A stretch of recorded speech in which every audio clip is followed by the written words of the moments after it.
À la une, cette vaste opération antiterroriste engagée ce matin à Strasbourg, à Cannes, mais également en région parisienne.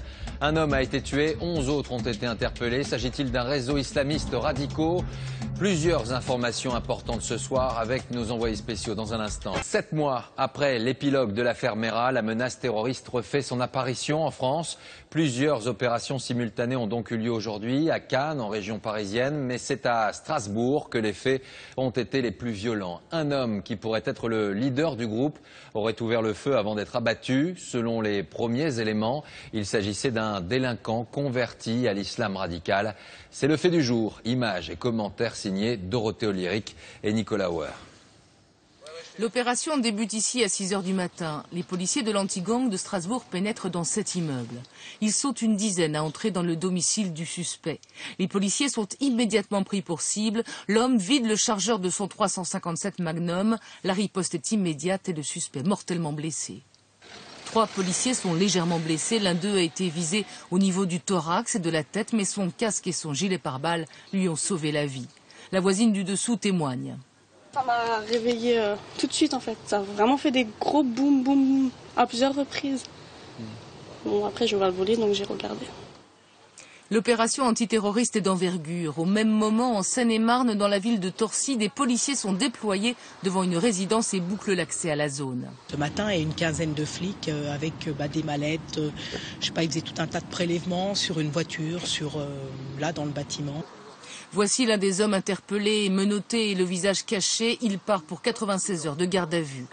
2 autres arrestations ont eu lieu dans la même ville. Selon le procureur de Paris, tous les suspects se connaissent et forment une cellule. Toutes ces personnes, nées en France et de nationalité française, sont en lien avec la mouvance radicale islamiste.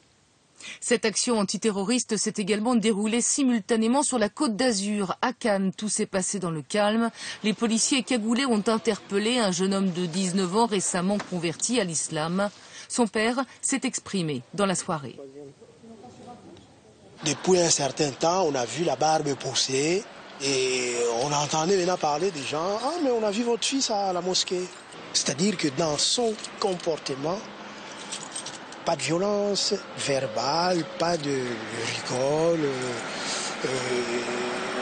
Non, il n'a pas changé de comportement. Toutes ces personnes arrêtées seraient mêlées à divers niveaux à l'attentat commis le 19 septembre dernier à Sarcelles. Un engin explosif avait été lancé sur une épicerie cachère, faisant un blessé. Le président de la République, dans un communiqué, a très vite tenu à saluer l'action des forces de police. 3 policiers ont été, je vous le rappelle, blessés dans l'opération de Strasbourg. On va retrouver maintenant nos envoyés spéciaux. D'abord à Strasbourg, justement, Aurélie Méraud. Bonsoir Aurélie. On en sait donc un peu plus sur cet homme qui a perdu la vie. Il s'appelait Jérémy Louis Sidney. Il était âgé de 33 ans et il était le suspect numéro 1 recherché par la police dans cette opération. Oui, Laurent, Jérémy Sidney était le suspect principal dans cette affaire. Son ADN aurait été retrouvé à Sarcelles lors de l'attaque à la grenade d'un commerce en septembre dernier. Cet homme de 33 ans, né aux Antilles, était connu pour des trafics de stupéfiants. Les services de renseignement français l'auraient repéré au printemps 2012, mais ils ne l'avaient jamais interrogé. Alors pourquoi cette surveillance? Parce qu'il avait l'intention de se rendre dans une terre de djihad. Ce qu'on peut dire également de cet homme, c'est qu'il avait 2 épouses, l'une dans le sud, l'autre à Strasbourg, des épouses religieuses. Et c'est justement pour cette raison qu'il s'était installé ici à Strasbourg pour voir son bébé de quelques semaines. Alors enfin, l'homme que le voisinage a décrit comme portant une barbe s'était récemment rasé. Peut-être, selon les enquêteurs, le signe d'un prochain passage à l'acte. Merci Aurélie. Beaucoup de questions ce soir sur le profil de ces suspects. On va plus loin maintenant avec Arnaud Comte. C'est le parquet de Paris qui est saisi de cette affaire et vous êtes devant le palais de justice. Bonsoir Arnaud. D'abord, on peut affirmer ce soir qu'il s'agit bel et bien d'une cellule, d'un réseau islamiste radicaux qui a été aujourd'hui démantelé.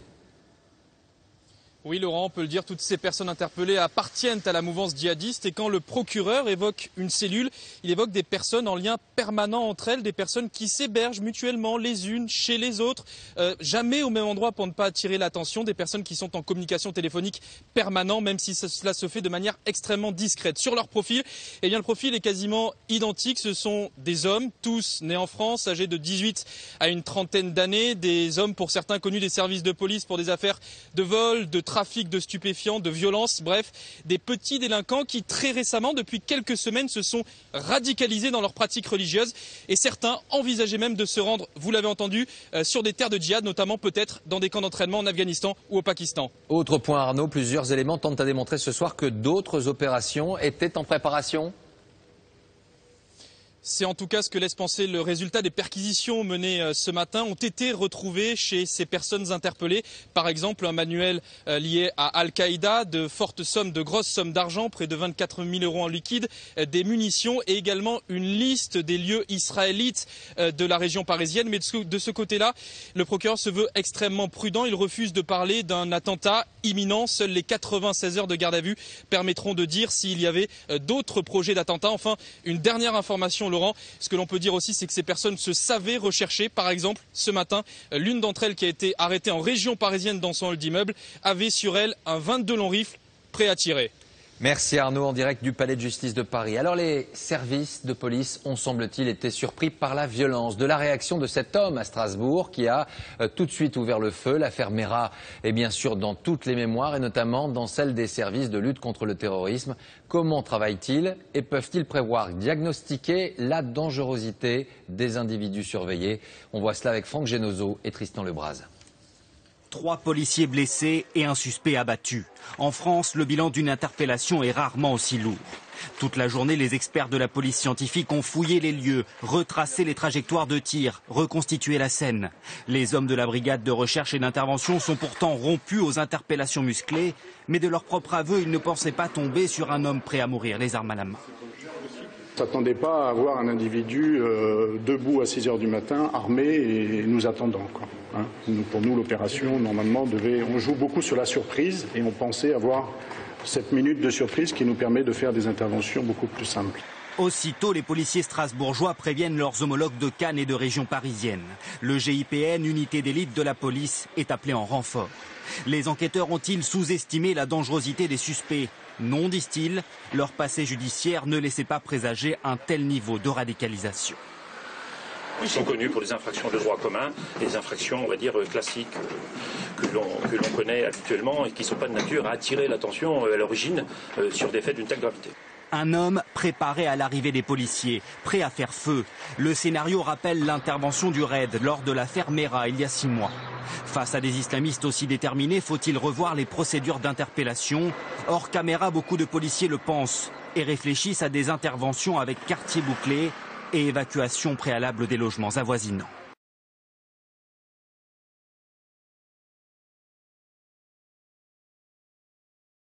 Pour cette intervention, avant de faire le point sur l'enquête, partons maintenant pour Sarcelles. C'est là-bas que l'acte déclencheur de l'affaire a eu lieu le 19 septembre dernier avec cette attaque à la grenade dans une épicerie cachère. Alors quelle était l'atmosphère ce matin? Reportage Laurent Desbonnets et Julien Ababsa.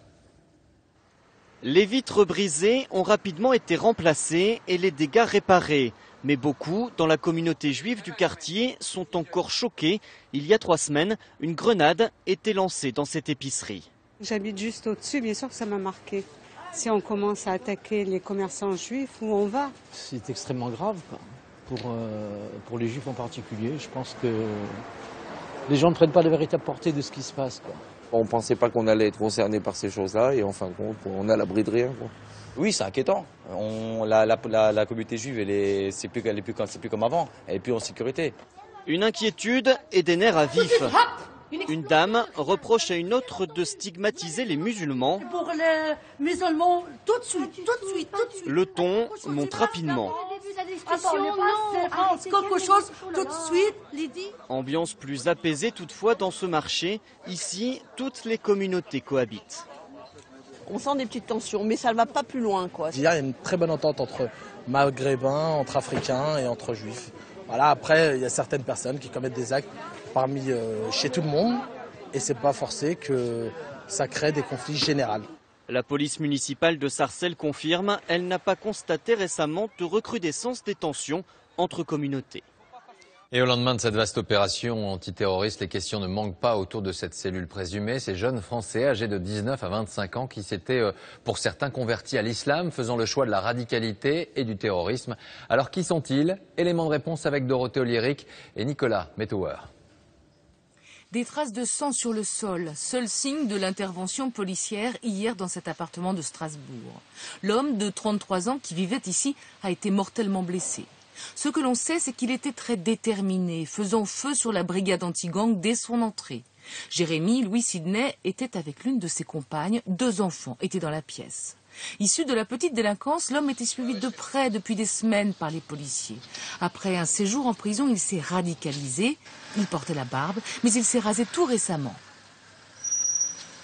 Le fait de se raser le système pileux, le corps, peut-être, selon les spécialistes, un signe que c'est pour annoncer un passage à l'acte, y compris de mourir en martyr.